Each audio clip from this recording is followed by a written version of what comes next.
All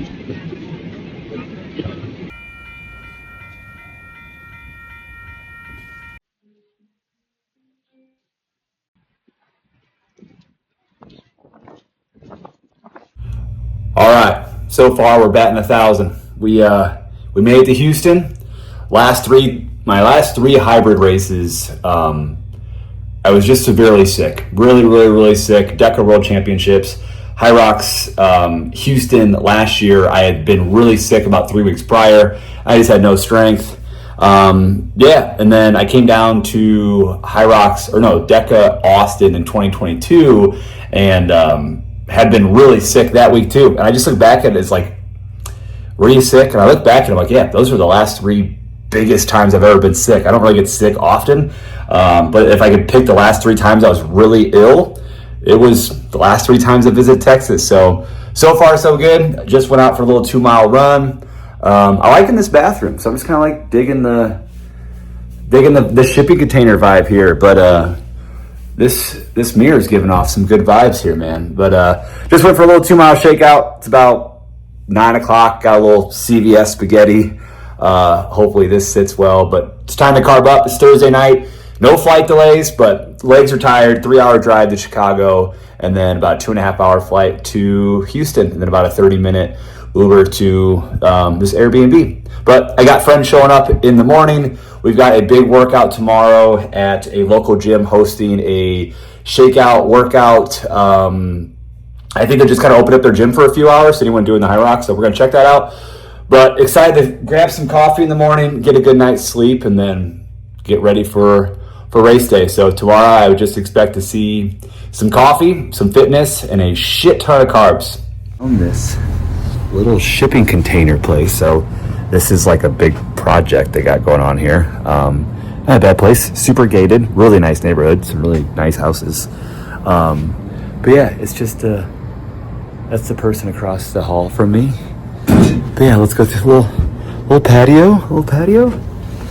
But yeah, it's just a bed, super cold. I mean, coffee, water, microwave, refrigerator, TV. But yeah, little bathroom, little stand-up shower. I mean, this was like $50, and honestly, you can't beat that. So yeah, just a little spiral staircase, hammock that I won't use. All right, just had to get out and move my legs. Went for almost about a 2-mile run. Nice little park down the street, well lit. Just ran over to CVS, got some dinner for tonight. We're back at the pad. All right, it is Friday morning. It is crazy to be at a race 2 days in advance. It's about 9 o'clock. I slept like 10 to 6:30. Felt really good. I'm just gonna head downtown, kind of waste some time. I've got some friends meeting me not until much later today, so just gotta waste some time.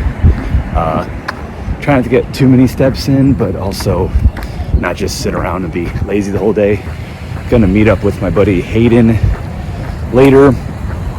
Gonna either hit up the Manly shakeout run at a local gym here in the area, or we're just gonna kind of go to like a Planet Fitness and just knock out a little shakeout, get a little workout in. So yeah, it's a little gloomy out. It's about 70 degrees, kind of humid. It's kind of nice to feel some humidity, even though like our summers in the Midwest are insanely humid. But we're coming off a pretty chilly back end of winter, a little snowy back end of winter.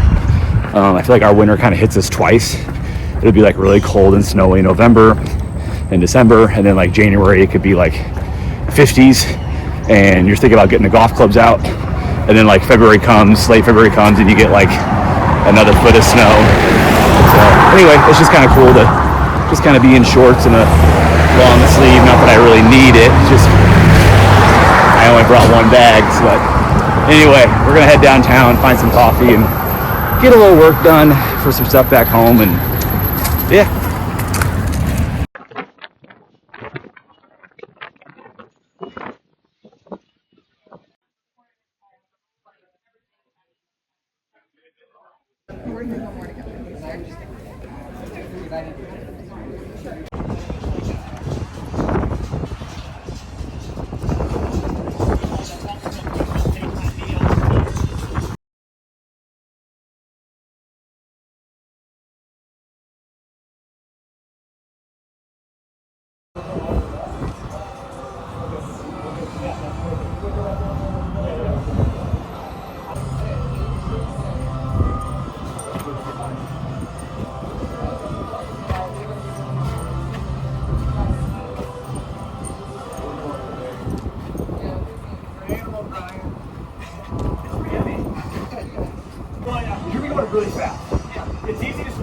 Murphy, someone going my pace, someone going slow. You guys be going so damn fast. It's gonna be hard for them to be like, hey, I saw that. Yeah. It's not the like push thing. It's the best way I found most people do. Forearms here, hands here. Back like put on the ground if you can. You have to be a little more on this because the pulls aren't as tight.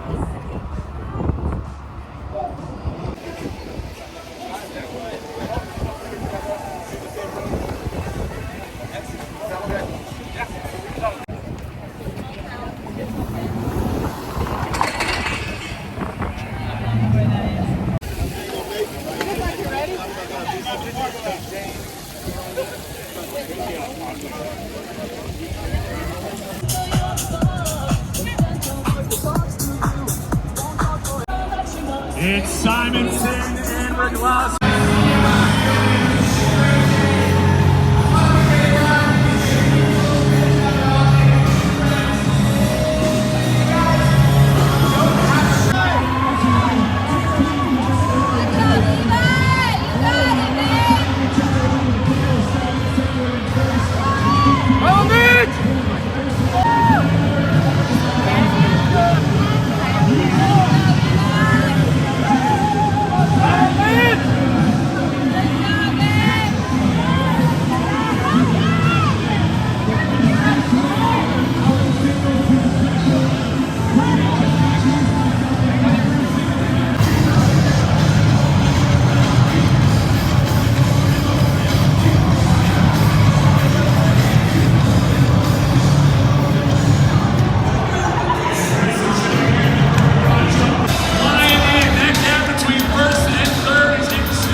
How's that?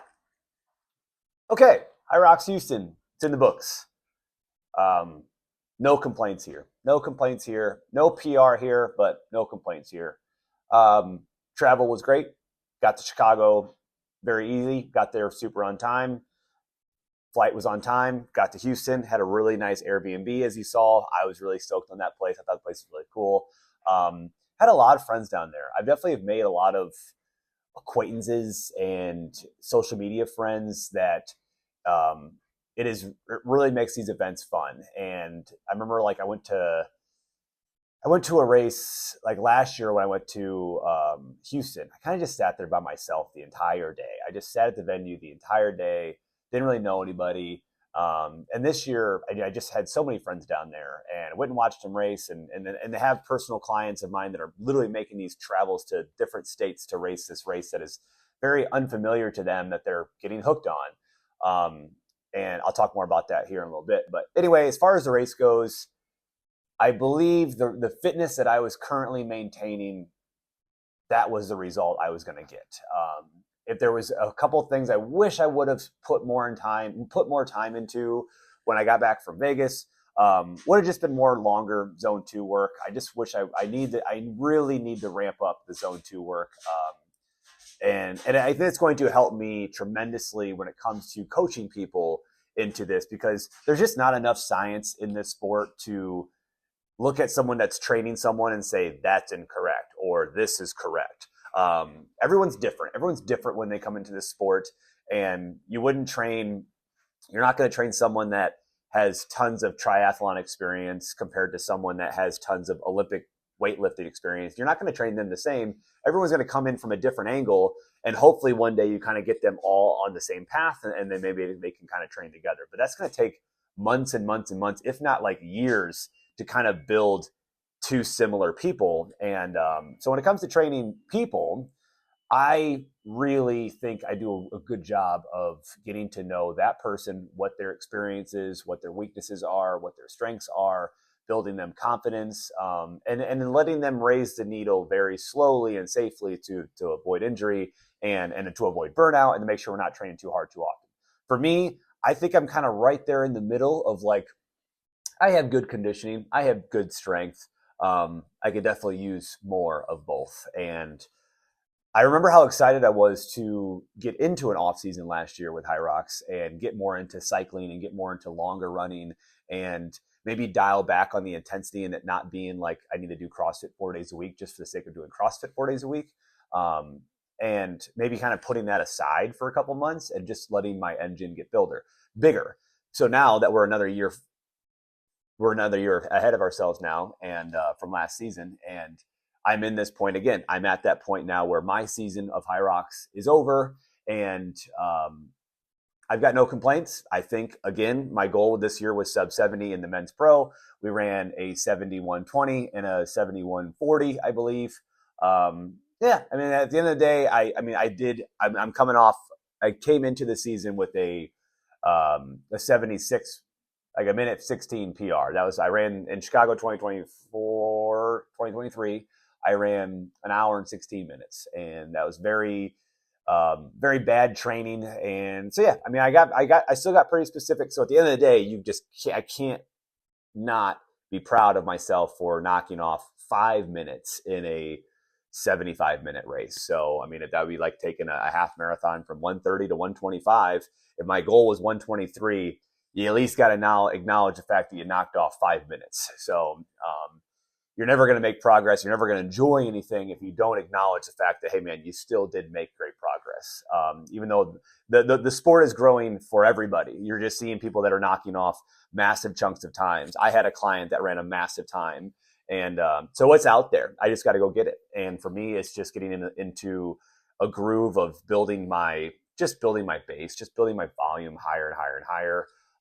Because there just seems to be this point in Hyrox that I just kind of hit. I wouldn't really say I hit a wall, but my body can't sustain the volume. My muscles, my muscular endurance kind of starts to dwindle towards the back end. And even though I ran really, really, really well in Houston, I think my run was almost like a minute 15, 75 seconds, I think, faster than my Chicago. But my rock zone was a full minute slower than Chicago. So it's almost kind of like a wash there. The only reason my rock zone was slow, it wasn't because I was dying after every station. But if you remember, if you listened about my Vegas race, both of my hamstrings, my whole body seized up with cramps. And so it wasn't the smoothest transition from getting out of the station and over to like the hydration station and then back onto the run course. You kind of had to make some little hard L turns and blah, blah, blah. But I was like, after every station, I'm trying to get 2 cups of Gatorade and some water on my head. I'm like, I'm willing to sacrifice a minute here if it allows me to not completely ruin my race. Like, I'm not trying to come all the way down here and just have this happen all over again where I can't even finish the race because my body just kind of shut down on me. So, and in result of that, it kind of kept me from getting a PR, because if I just take that 75 seconds off if I match my Chicago rock zone, it would have been sub 70. I would have ran sub 70 because my running was faster. So, and then when I go down the stations, other than like the row and the sled pull and my burpees, I believe every station was faster, but my burpees were mid. They were pretty moderate. In Chicago, you've got a straight long 80-meter burpee broad jumps, and I just felt good that day. I think I did them like 3:33, and in Chicago and in Houston, I definitely had crossed the line. I kind of gathered myself a little bit, and they had 4 20-meter loops, so you did have to like burpee, walk over there, and then get started. But you also kind of get to flush your legs out a little bit when you do get to walk from one 20-meter segment to another compared to like 80 meters straight. When you land, you're not really supposed to move around. So you are kind of sitting there swimming in your own shit for a little bit. So, and 80 meters straight ahead visually can really beat on you. Like you just did 25 burpees and you look up and you still have 50 meters left to go or something like that. Anyway, that math is not well.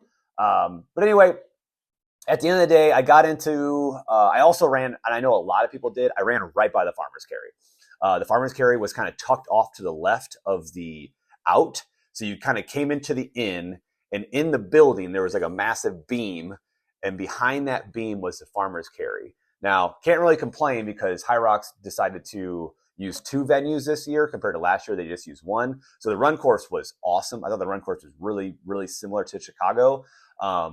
But they had these big beams in there that obviously support the building. And the farmer's carry was behind that, and a lot of people ran right past it. So could have been 5 seconds out, turn around 5 seconds back, and then gather yourself and kind of kick the frustration.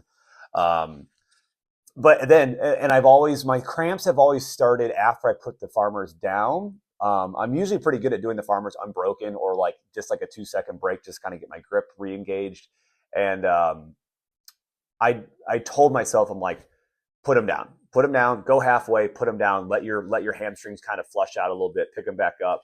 And I ran in the Saucony Endorphin Elite 2, and not a good shoe for farmer's carry. Not a really good shoe for Hyrox. The running, but the shoe let me recover my muscles, and I could just tell my blood was flowing better coming out of the stations because those shoes absorb so much.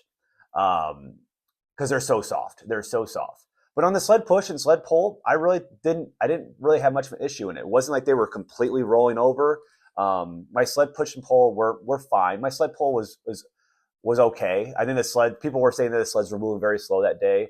I definitely didn't get beat up by the sleds. I definitely was able to run between every single pull. People were just talking about the humidity.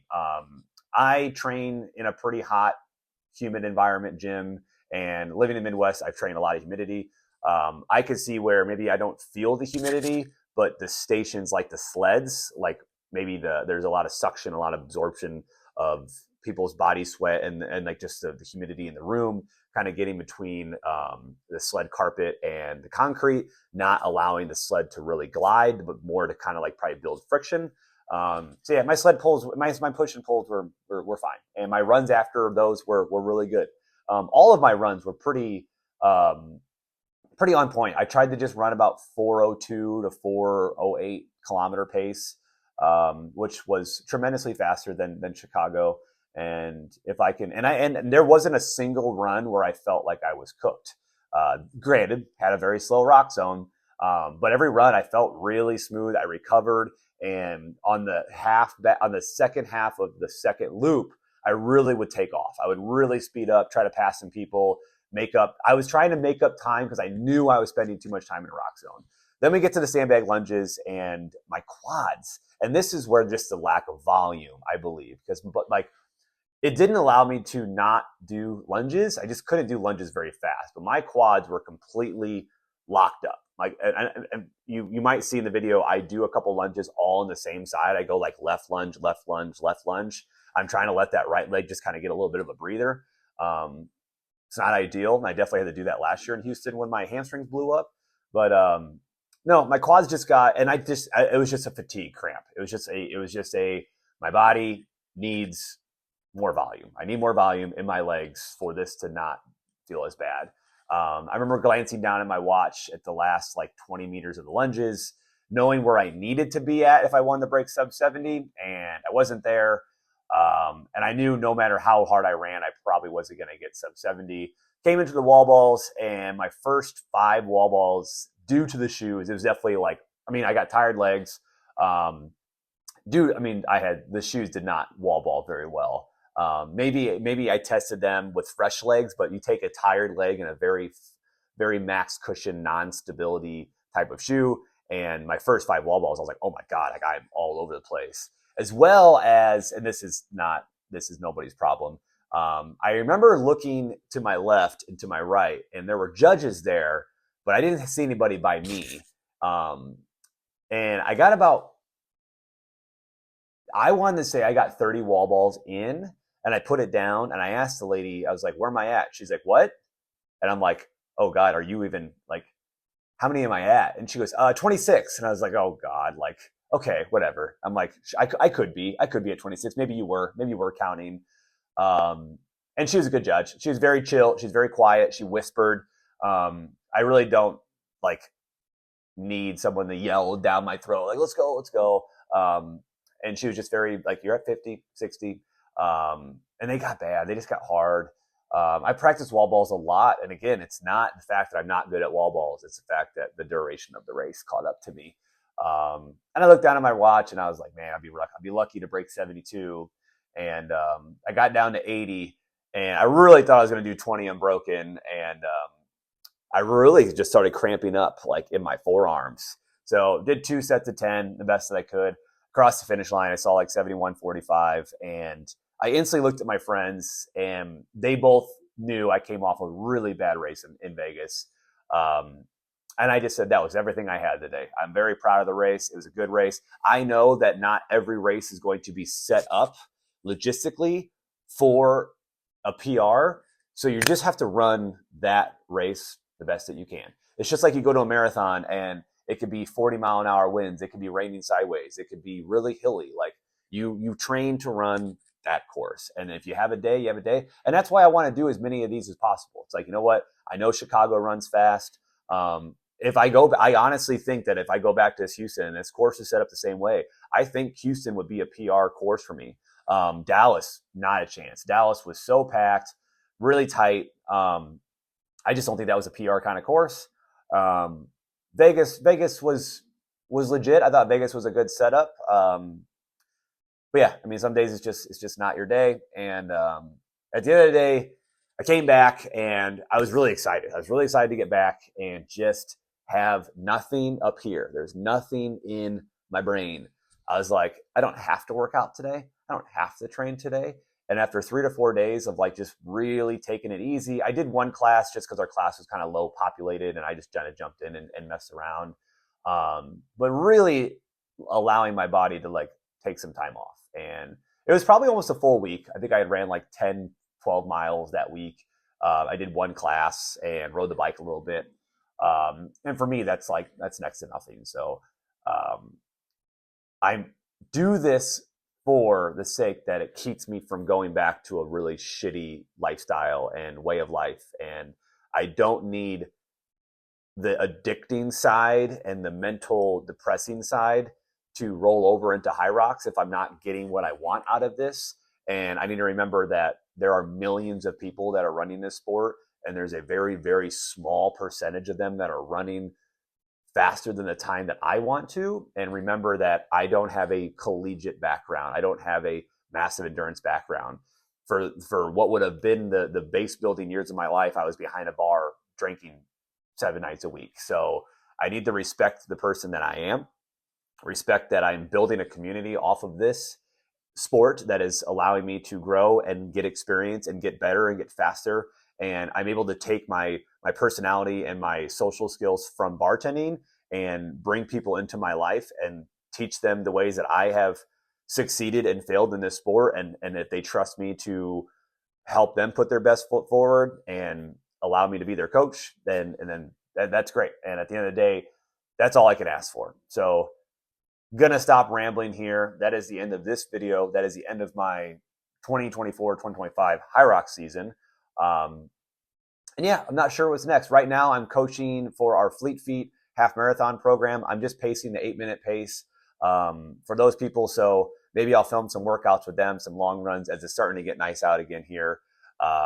Not today, but and then we have a youth speed development program that I coach. That's really fun.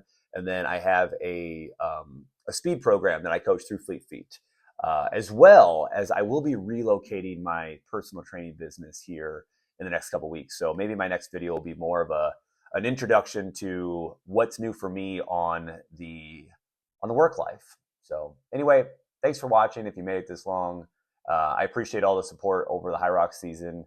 I think we got to eliminate the whole sub 70, and maybe we work for a sub 67 next year. So anyway, thanks for watching.